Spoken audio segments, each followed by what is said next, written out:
Na na na na na na na na na na na na na na na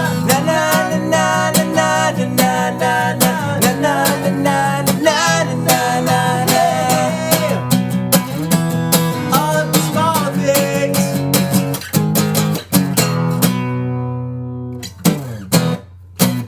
Whoa! That's right. Oh yeah! Time for all of the American brews and tunes things. Classic. Here's a theme song, you know it's not a mean song. It's a good song, just as it should song. American brews and tunes. Shibbity beeby dow. Wow. Thank you for joining us for a very, very special episode of American Brews and Tunes. Yeah, this episode is special, near and dear to Steve's heart. Yeah. Who's Steve? Me. I'm Steven Johnston. And I'm Jesse Titus. Do you like how I asked that? Who's Steve? It's me. Yeah, it was good. Anyways. I forgot that we were supposed to introduce ourselves at the beginning of podcasts. Never forget. Never surrender. I never will. I'll never forget again. Well, we might, but we'll cross that Who forgetful knows? bridge when we get there. Who knows? That forgetful bridge. Yeah. We'll probably forget the bridge is there and then start walking and be like, oh, I thought I was going to fall off the edge, but luckily there's a bridge here. Oh my gosh. Yeah, the Rainbow Bridge. The Rainbow Bridge, Rainbow Road. Yeah, I like it. I was going Rainbow Bridge from Thor. You're going Rainbow Road from Mario Kart. yeah. Or Mario Kart. Anyhow. Or as some people say, Mario Kart. Mario Kart. Mario Isn't that- refers to Mario Lemieux, of course. Well, yeah, but some people say Mario that way, though. Yeah, but they're wrong. But you say Mario Lemieux, though. Yeah, because it's not the same name. Yeah, it is. Isn't it spelled the same way? It's spelled the same way, but it's not the same name. Mario is an Italian plumber. Yeah, and they probably say Mario. Mario is a French-Canadian hockey player. Very different. I mean, I guess you're right. I am right on this account. Anyways, as we said on the last episode, which I believe was our two-parter, Yeah. but this is going to be a one-off episode, and it's probably going to be the best one-off episode we'll ever record. I don't like to call it too early, but I'm just going to say it. You be the judge. I'll be the judge, and it is. No, not you. I know you're talking to the listeners, but I decided to take the reins and be the judge. Okay. Why is this so great? Because we're going to talk about one of the best albums from the best band. That's right, we're going to be reviewing Enema of the State by Blink-182. The best. The best. Around. Nothing's ever going to keep Blink down. No, nothing ever did. Well, certain things did, but Certain they things overcame. They overcame. That's what life's all about, right? Yeah. Overcoming things. Yeah. But this is a great album. Before we get to that, let's talk about this beer that we're going to have. Yeah. As for all one-off episodes, Jess and I will be having the same beer. And this, you may remember the brewery name. It's 450 North Brewing. 450 North Brewing, yep. And the beer we had on a previous episode was an IPA called the Nuggets. Four-Piece Nugget. Four-piece nugget, yeah. We both had it. Or no, I just had it. You it was just me by had it, myself. yep. But it was a bit of a dud. It was a little too, like... It was a little bit too carbonated. Almost too carbonated, and the flavor seemed a little off. Maybe it was old or something. And I'm pretty sure it was a dud, so I think this one will be a lot better. Well, I certainly hope so.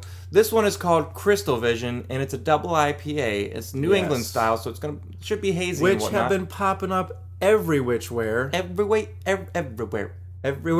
Everywhere. That's right. So, I'm kind of excited to try this, mostly because the New England style IPA has been showing up literally everywhere. like we just Like said. you just said, yeah. everywhere. Everywhere. A lot of the big breweries are starting to brew. Even Sam Adams has one. Yeah, even Sam Adams has one. That one's pretty decent, actually. Yeah, I was thoroughly impressed. But anyway, It's so pretty I'm- cool I'm looking excited. can. It's got all these little diamonds or crystals. Maybe They're crystals, yeah. It's called since the beer Crystal is Vision. called Classic. Crystal Vision. Let's say that we crack these brews and Pour them in our Little pour, glasses yeah. and give them a little try after the magic phrase. yes, We let's. both have cans, by the way. Oh, yes. Oh, color-wise looks pretty good. Yeah, I'd say mine looks pretty, the same as yours. Not as cloudy as I was anticipating, but it's got some cloud to it. Yeah, I was anticipating it to be a little bit cloudier, but that's all right. But it does look pretty darn delicious. Yes, they do. Well, what do you think smell-wise? Uh, I mean, it it smells kind of smells like the classic, New England style, where it's kind of citrusy and juicy, little nice hoppiness citrusy. there. Yeah, I'm thinking this is probably going to be maybe a little bit less thick than a bearded iris would normally be. Yeah. Bearded Iris is a brewery here in Nashville. But it's probably going to be more juicy and citrusy than something like the Enjoy by or something by Stone. Yeah, definitely, for sure. But for all of you who do like New England style IPAs, Bearded Iris has the best ones. Yeah, and we've reviewed a couple of their podcasts or beers on our podcast, so check them out. Yeah, But if you're in Nashville. But for now, we're going to check out the Crystal Vision. Yes, by 450 North Brewing. Here it goes. Let's say the magic key phrase and give it a little 1-2 try ski. Alrighty. Shibbity-beep-doo! Ooh. I think this beer is fantastic. Way better than the 4-piece nugget. Yes, Because that one. You'd have to get that one again because I'm fairly certain that was a dud. Okay, so fair. I think you're right. I can't really make a comparison on that one because there's no way because this is like a complete 180. Like this it beer doesn't have the same consistency. It's a lot thicker, way less carbonated, which it allows me to taste the beer a lot better. It was hard to get a good taste on the other one because it was so bubbly and really light and. Again, I think it was a dud. Yeah, but this one's really what I expect from a New England style IPA. I don't think it really stands out in any particular way, but it's solid. If that makes sense. Yeah. It's not like super unique. It fits into the style really well, and it's really solid. Yeah.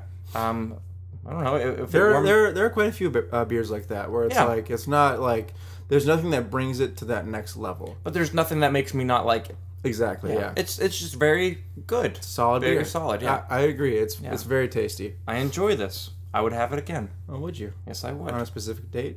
I don't know. Just soon, because I got a 4-pack. Oh, man. Anyway, if the flavors change to our taste buds as the beer warms, we'll let you know, yo.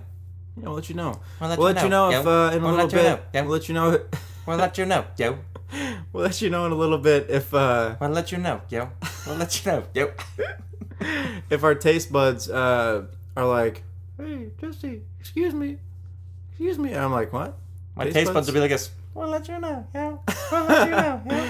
No, if a little bit later they're like, hey, the taste of this has changed. It really has changed. Oh. and then we'll let you know, yo.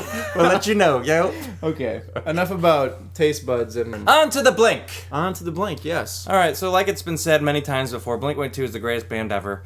This album, entitled Enema of the State, came out in 1999, and technically it's their third album.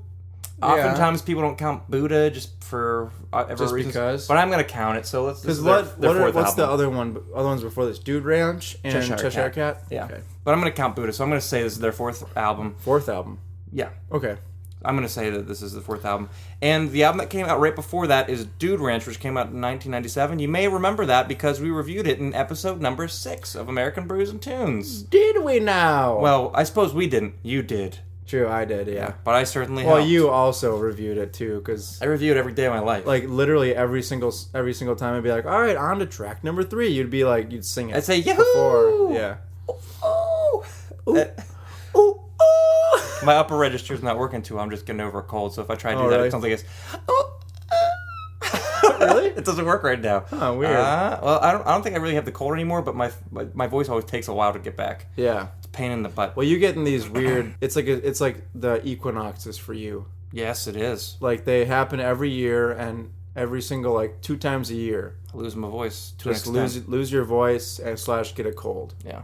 It's weird. Yeah. Anyways, Dude Ranch started to garner Blink-182 some popularity. Some success. Yeah, that was a terrible segue back into Blink, but I tried. What was it had Damn It was the big radio hit. Yeah. I believe you recommended that song. If you didn't, I don't know what's wrong with you, but I'm fairly positive you did. Yeah, so they were getting some popularity. That was a pretty big hit. But a couple things changed between the Dude Ranch and One Enema big of the State. thing. Scott Raynor, their last drummer, was replaced by Travis Barker. Right. There was a little bit of a there's debacle. There's some controversy. And People aren't really sure. debate. There's some stories. Some people say that Scott Raynor was an alcoholic and they sent him to rehab. And Travis Barker, who was on I think they might have been playing a festival together with the Aquabats, and that was his current band. So they sent Scott to rehab or something like that, or he didn't show, one of those things. And Travis Barker learned their entire 2 hours, whatever, 90-minute set in 45 minutes backstage and came out and played it with them. Wow. That's so crazy. And I think they said they wanted him to be their drummer, but Scott came back for a while, and then things got worse again. They got Travis to join. Really? Yeah. So it's Travis is a way better drummer. It's very different. Scott's good, but Travis really brings a nice style change to the band. Yes. If you can call it that. Yes. And this record, Enema of the State, marks their first collaboration with their to-come longtime producer, Jerry Finn. Yep. He engineered their next 3 albums, and then they broke up. But he unfortunately passed away after that. Oh, really? Yeah, I think he had a brain aneurysm. It was really Wow. out of the... Because he wasn't that old. Those are terrible, man. It was. But he's produced a ton of like really big name acts. He's produced and been an engineer, like a recording engineer. Okay. Like Goo Goo Dolls, Green Day, Pennywise, Rancid, The Offspring, Alkaline Trio, Sum 41, Bad Religion, AFI, and a ton more.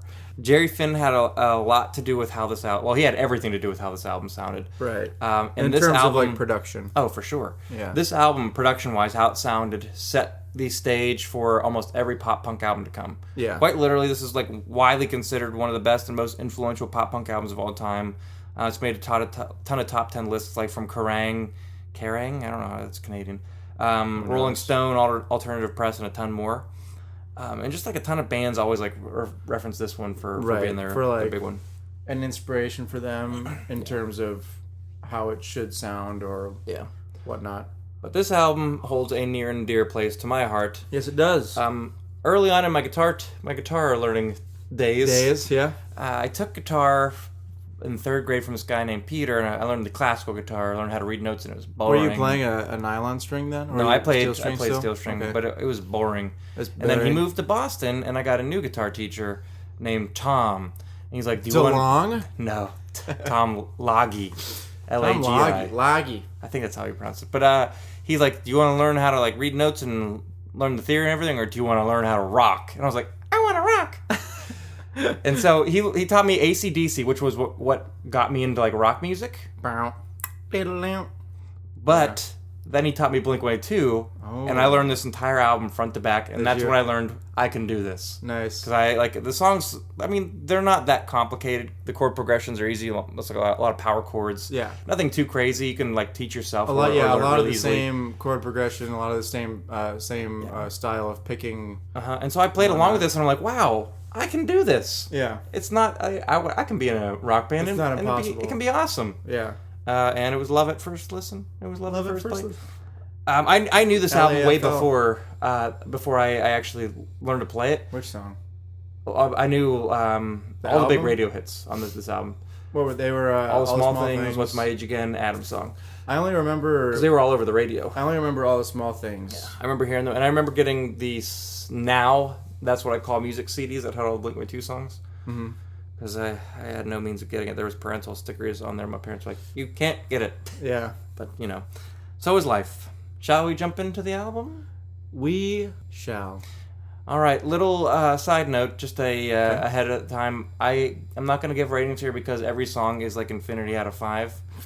So I don't want to waste my biased.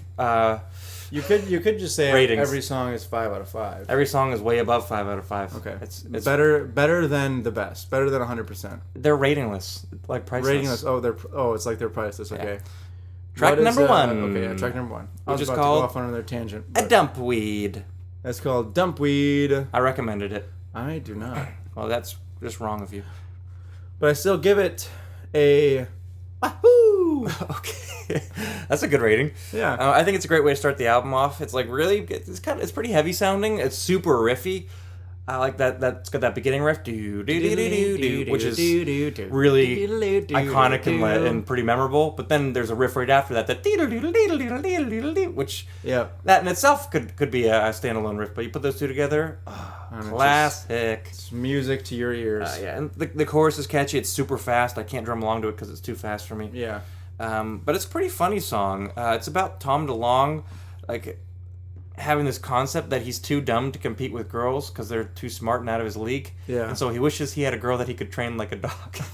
At first listen, you might think it's misogynistic until you realize he's really making fun of himself, not the girls. Right, yeah. He's not saying girls should be like dogs. He's just saying I'm an idiot. Yeah, he's just saying like I'm too stupid to understand girls. Exactly. But it's funny. I love this song a lot. Same here. I mean, like I'll say this right now. Like I really like this album. Like I would say not on the same level that you do. What? I don't think anybody in the world likes Blink-182 or this album as much as you do. Yeah. Some people may say they do, but they don't. Yeah. I'm looking at my vinyl record collection right now. Yeah. How many do you think I have copy-wise of Enema of the State? 3. I have 4. 4. Yeah. I think I've got the CD 3 times. They're different pressings, right? They're different pressings, yeah. Nice. Yeah. Got to get that pressing in. Got to get that collection on, man. Move on to song number 2. Yeah. This song is called Don't Leave Me. Don't leave me all alone. And I recommended it. Oh, did you know? Because it really keeps up the energy from the previous song, Dumpweed. It keeps it fast. Yeah, for sure. Where Tom DeLonge sang the last song, Mark Hoppus sings this one, so you get that nice contrast off the bat. And really that kind of follows suit for the entire album. Right. There's a really good mix of Tom and Mark's songs. Yeah. Sometimes they sing on the same song. Yeah. Sometimes this, Harmonies. They do harmonies. That's very what we nice. call it when two people sing different notes. Yeah. One of the reasons I really like Don't Leave Me, other than the fact that it's an awesome song, is I really like to drum along to this song. Yeah. We've got a drum kit in our house. It's actually Bobbert's drum kit, but he's leaving it here. Yes. It won't fit in his house or something like that. Yeah, he So- doesn't have room for it. I can kind of play along to this song. Not 100%, but enough to get by. I can fake it till I make it on this song. Fake it till you make but it, it's man. so fun to play. I wish I could play it as much as Travis. Do you think that Blink-182 is as popular as they are partially because of Tom DeLonge's voice? Perhaps. I mean, it's super duper unique. Yeah. Well, you think their first big radio hit was a Mark song. Damn it. Yeah. What's My Age Again was one of super duper huge. I think it might have been out before All the Small Things, if I remember correctly. But say you're back in the late '90s and you hear Blink-182. like Someone says Blink-182, all the small things. You hear think that Tom on the DeLonge, radio. yeah. You hear that on the Yeah. radio, and you're like, "Oh, you mean that guy with like that really nasally voice, nasally, whiny voice?" That's the signature Blink-182. Yeah, that stuff is pretty catchy. And when you think of pop punk in general, you think of that voice because a lot of people Yeah. kind of emulated that. Yeah. Yeah. All the small things. He pronounces words weird Things. too. Almost like a British accent, but not quite. Not really. If you listen to his things, Things. all the small things, True care. it's weird. Truth brings. It's classic Tom. Yeah. Anyways, Anyway, back to the album. moving on to track number 3, which is called Aliens Exist. Good song. I didn't recommend it. I wish I could have. I wish I could have recommended it all. This song is even more telling now that we all know what Tom DeLonge is really all about. Yeah, as the title suggests, the song is about aliens, about getting abducted and having an experience. And it does seem kind of like a joke song until the very last line where he says 12 majestic lies, which is a reference to this group of people who were trying to uncover some conspiracy things. And they were like, so that when you hear that and do a little research into it, you realize Tom actually knows a little bit of what he's talking about. Like, this isn't just... Because what is that in reference to? 12 majestic lies? There was a 12 majestic something or other. It was this really... Like what? Like 12 majestic It was a group of lies people trying to uncover... that the government is like keeping from us or something like that? Yeah, they were trying to... It was a group, the 12 majestic something or Oh, other. they That's were what I'm trying to tell called you, that. yeah. Oh, okay. I thought you meant like the government or someone was like They were holding trying to uncover conspiracies, I 12 believe. lies. I don't know all about it, but I know it's something that you'd have to really know your stuff to pull out a reference like that. Right, okay. So it actually makes sense. Yeah, Okay. yeah. But it's a great song. I wish I could recommend it, but I can't. Yeah. Yeah. Moving on to track number 4, which is called Going Away to College. Oh, baby.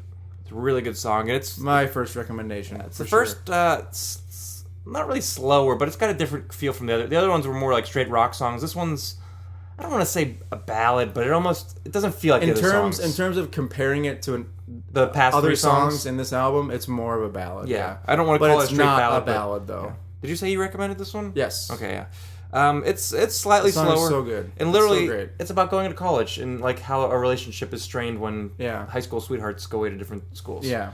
There's a little bit of sweet feelings there. It's And I really, really like the line, "This world's an ugly place, but you're so beautiful to me." I like that part. And like you don't normally hear lyrics like that in a punk song. I guess maybe in a pop punk song you normally yeah. do, but I like the lyrics right before that. The bouquet of clumsy words. A simple melody. Simple melody, yeah. This world's an ugly place, but you're so beautiful to me. And this is another Mark Hoppus song. Yeah. Classic. Classic Mark. Yeah. We heard the hi. song last night. Yeah. We were at a Blink-182 cover band. Cover band show in Nashville at Exit In. It was pretty fun.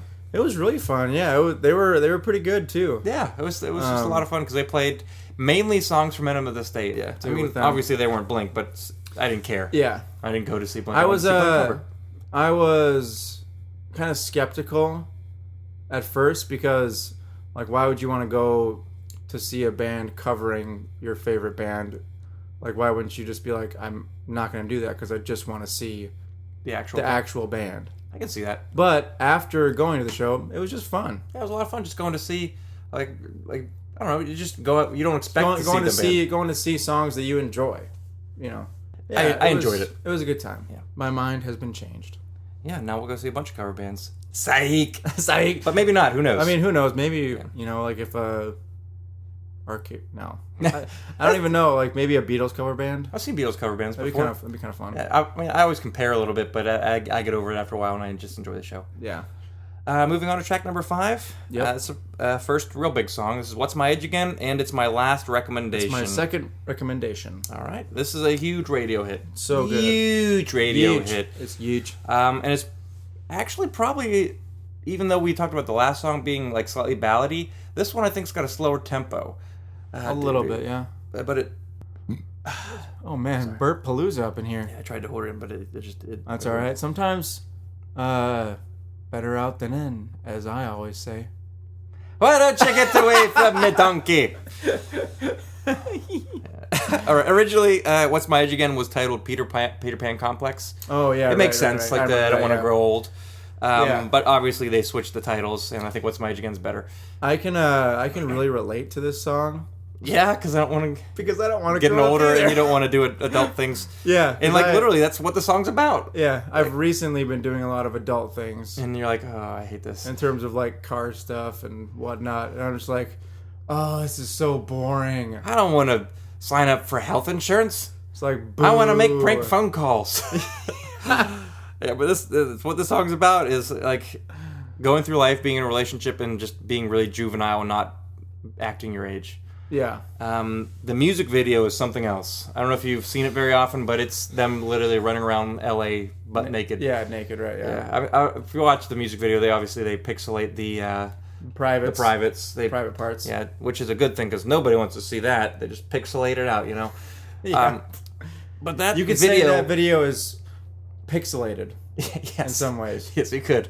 But that video is what most people remember them for. Right. Yeah, because I remember like being in North Carolina visiting some of my cousins, and they're like, "What's your favorite band?" And I said, "Blink-182," and the guy's like, "Oh yeah, that band that was running around naked." Oh right, so, yeah. So a lot of people just remember them for doing that.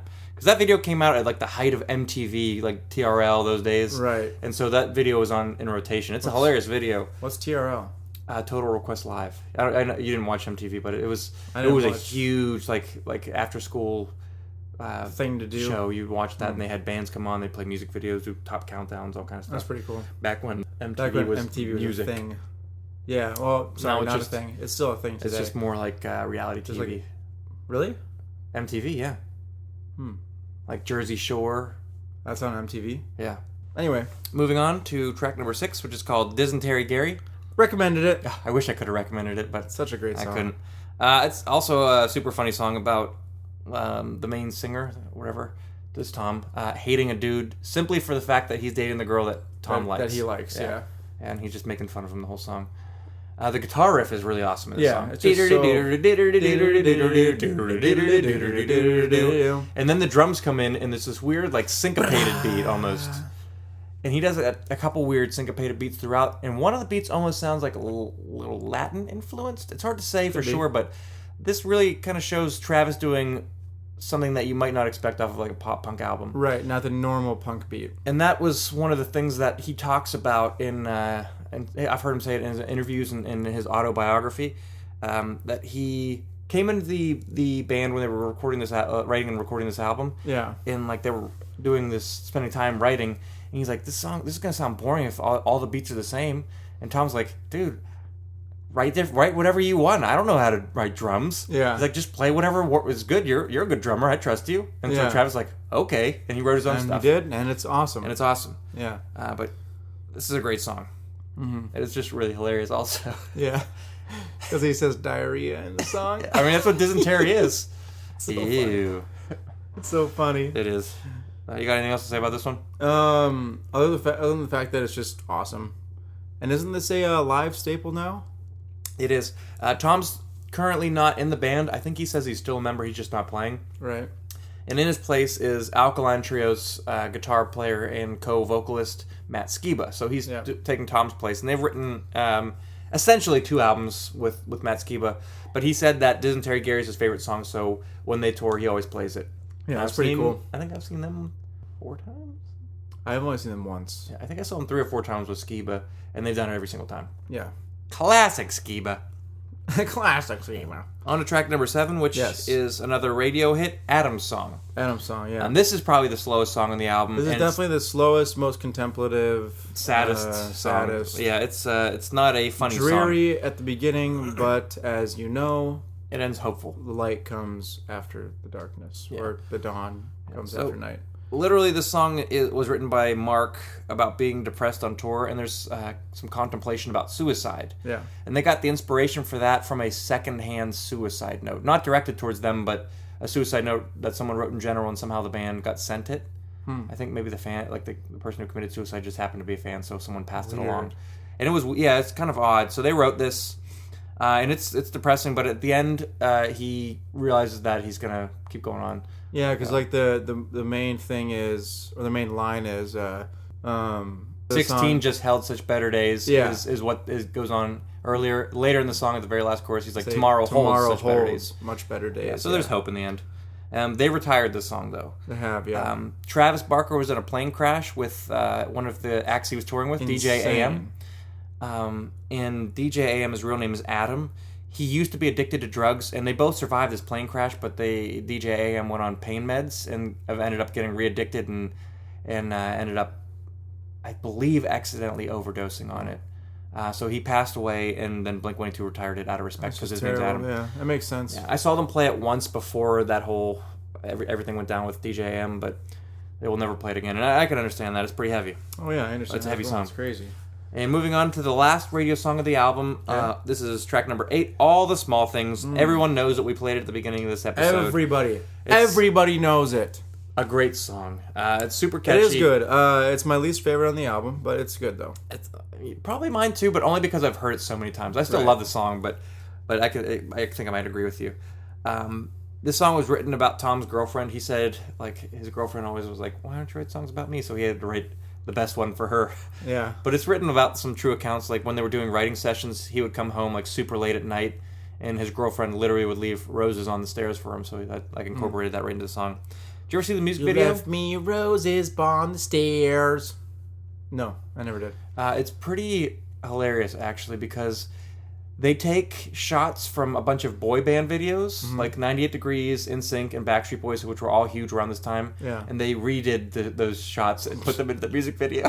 So they're making fun of all the boy bands. Yeah. But if you didn't know that, at the time, if you were watching TRL or MTV or any of those things, you would have known all the Backstreet Boys. And you would have been like, oh, look at this band doing that. They're like literally making fun of all the boy bands. Yeah. It's pretty hilarious. That's funny. Yeah. Great song, though. Moving on to a even better song is track number 9, Party Song, and it's my honorable mention. Oh, that's such a great song. Yeah, it's so good. It's probably the fastest song on the record, if not, well, definitely one of the two fastest songs, because sure. the very last song on the album is also extraordinarily fast. Do you want to go to a party? My friends pick me up And at a truck at 11:30, it's exact, I fried out, so go bed, but it's like, in case you couldn't hear there, it's a tongue twister. It's just Mark was like spilling out lyrics all over the place, and the whole song is about making fun of frat parties because they're just like talking about how stupid they are, and they're filled with like the most shallow people that he can think of. And you really, when you think of Blink-182, you think of a band like party dudes. Yeah, so, that's true. I mean, so they're kind of saying we don't really like. But they're it seems like they're more like intelligent than that. Yeah, like more intelligent than their music portrays them as. Yeah. So this song kind of puts them like in a more of like a nerdy, like we make fun of ourselves light instead of we party. Yeah, which is better than what it could be. But this song is awesome, and the chorus is super catchy. That's a great song. Yeah. Track number 10. The next song is called Mutt, and this might be the most different sounding song on the album. It's a really great song, but it's very different sounding, just like the vibe of the song. A little bit, yeah. This song was in that movie American Pie. Oh, really? If you ever saw that raunchy teen com. Raunchy teen com. But while the song's playing, Blink-182 actually is in the movie themselves. Really? They show up as a band. Yeah. That's so funny. I'll have to look that up later. It's classic. And fun little piece of trivia. When they credit the band in the credits after the movie, Yeah. they credit it as Tom DeLonge, Mark Hoppus, and Scott Raynor, even though it was Travis. Even though it was Travis? Poor Travis. So funny. Great song, gosh. though. Track number 11, the penultimate song, is called Wendy Clear. Wendy Clear. Yeah, and the title seems kind of odd, but I know what it means, so I'll enlighten Of course you know what it means. It's written... well, I'll tell you what it's written about in a second, but the Okay. title is... Mark had a boat called Wendy, Okay. and when you're on the radio with other boat operators and you need to go through like a channel or something, you gotta get clearance or whatever. Yeah. Like Clear. when you're good, you're clear. So it's Wendy Clear to take the boat out on the bay, which he says in the song. Okay. But the song is about a relationship that could be tempting that you want to get into, but is dangerous for a bunch of reasons. Okay. And they didn't actually give any names for obvious reasons, but it was written about like a high up executive at MCA Records, which Blink-182 was signed to at the time. Yeah. That Mark had the hots for. Ooh. But he couldn't get involved because it was like Because it would have been a conflict of interest, conflict of and interest, like yeah. it could have been bad It for could the have band. turned out real bad, probably. Yeah, like one of the song lines from the song is, "It might be inappropriate because either way the band gets dropped." Oh yeah. So if it's good, Oh, okay. maybe they'll get dropped because like someone will be like, "Wait a second, you can't do that." Or if it goes bad, maybe she'll drop them. She'll you know? be like, yeah, we're not having you So anymore. it's just a bad idea all around. Huh. But also super catchy song. I like the bridge. Moving on, moving on. Well, because of that, and because the palm muted guitar is so chunky. Du-du, du-du, du-du, du-du. But just listen, just go back and listen to that guitar part. It's so good. He palm mutes like a champion. And his rig setup is pretty awesome. He palm mutes like a champion. He does. That's hilarious. Not to be a nerd, but on this album, Okay. he was using a Fender Stratocaster with Okay. Seymour Duncan and Vader bridge pickups. So those are some very hot humbucking pickups. And he was playing out of a Mesa Boogie triple rectifier. Okay. So that's also a pretty hot amp. So super chunky. Now, Steve, can you name the guitar and amp that any other band uses? Not off the top of my head, but I can tell you what Tom DeLonge used in later albums. Like on the self-titled album, he used the Gibson E33 with Dirty Finger There you go, humbucking yeah. pickups, and he used a Vox AC30. Okay. Should we move on to the last song Yeah. before this episode gets too long? Yes. The last song is called Anthem. Anthem. It's a song about... It's a true story also, which is always good. Yeah. I guess back in high school, Tom convinced one of his good buddies to throw a party at his parents' house when his parents were out of town. And Okay. somehow Tom convinced him to not only do that, but let Tom's band play. Really? And Tom said he invited the entire school, so it was like almost 1,000 people. Like something. I think he exaggerated, but it was probably a ton of people showed Yeah. up, and the house got destroyed. And like the first, like early on in the song, is home. Like the line is "Home show, Mom won't know." Yeah. So it's just like literally about that. But the rest of the song's kind of about like angst and like fighting like parents or authority a little bit. Yeah. Which ties into the very first song on the next album, which came out, Anthem Part 2. Anthem Part 2, which is a great tie-in. But this Wait, song is it actually called Anthem Part 2, or is it called Anthem 2 Roman Anthem numeral? Part 2. Okay. Yeah, it's actually Part 2. Okay. But the first anthem, which is called Anthem, I guess, is super duper fast when the drums kick in, like in the verses and everything. But it's such a great song, like that. I time bomb, I time bomb, I time bomb. Super catchy song. Yeah. Yeah. Well, you have anything else to Clearly- say about this album? Nothing except the fact that clearly you are infatuated with it. I'm not infatuated. Infatuated's like you think you're in love with it. Is it? Is Yeah. that what infatuated means? Yeah, when you think that When you're you in love. think When you're you in think love? you're in love with it, yeah. I don't know. I'm gonna look it up. I'm telling you the truth. I'm not infatuated. I'm straight in love with this album. All right, let me look it up real quick to make sure you're right. All right, well, you look it up. I know what I'm talking about. Infatuations. Infatuated I believe it usually refers definition. to young kid who thinks they're in love. Like I've got infatuation going on. Oh yeah, no, this is definitely not you. Infatuation, an intense but short-lived passion or admiration for someone or something. See, short-lived. So it's you think- definitely not. You're not infatuated. oh yeah, at all. I love this album for a long time. You are in the deepest circles of love. Yeah, the deep circles. You know, all the layers of love. All the layers. Anyways, this album's fantastic. It gets better over time. If you have not listened to it, what? What? I mean, Go listen to it. Before I met you, I hadn't listened to it. Yeah, which is crazy. If you've never listened to it, do yourself a favor, listen to it. If you have listened to it, do yourself a favor and listen again. Yeah, listen again. Regularly. Put it in rotation. Buy the CD and vinyl. Every week, at least once a week. A little house cleaning. Next episode, I believe we already said what our recommendations are, but just to let you guys know again, I will be listening to the Mountain Goats' We Shall All Be Healed. We Shall All Be Healed, yes. And you were listening to Jawbreaker's Dear You. Yes. But we do have some fun one-offs coming up after that. We sure do. We've got recommendations. Yeah. I know Heidi Pawlikowski was our first recommendation. She Yes. recommended us to listen to Harry Styles' debut album. Shout out, Heidi.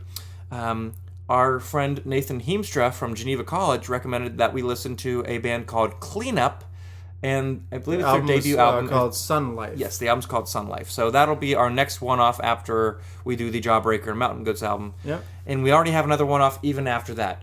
Becca, my lady friend, has recommended a rap album for us to listen to. Macklemore, I assume. Yes, you assume correctly. Her favorite. Her favorite band. Macklemore her favorite and Ryan rapper. Lewis's first full-length, The Heist. The Heist. Thrift Shop and Can't Handle Us. And, I remember when or that Can't song Stop came Us, out. whatever that's called. Anything to say about the beer? It's still good, man. I definitely think that you had a dud with that other one. With the 4-piece nugget. Yeah. For sure, yeah. This Crystal Vision is actually fantastic. I quite like it a lot. It hasn't really changed that much. I think it's consistent the whole way through. Very good. If I could give this a rating on Untappd, I might give it a 4.2. Wow, I might go 3.7. 4.20. I'll probably go 4. Anyways, let's say we give these final cheers, drink it down, and sign off. Sounds good. Sounds good to me. Shibbity-bee-doo! Delicious. Once again, my name is Steven Johnston. And my name is Jesse Titus. Oh, gosh. And this is American Brews and Tunes. Blink-182's the best! Thank you guys so much for listening. Here's a theme song, you know it's not a mean song. It's a good song, just as it should song. American Brews and Tunes. Shibbity-bee-ba-da!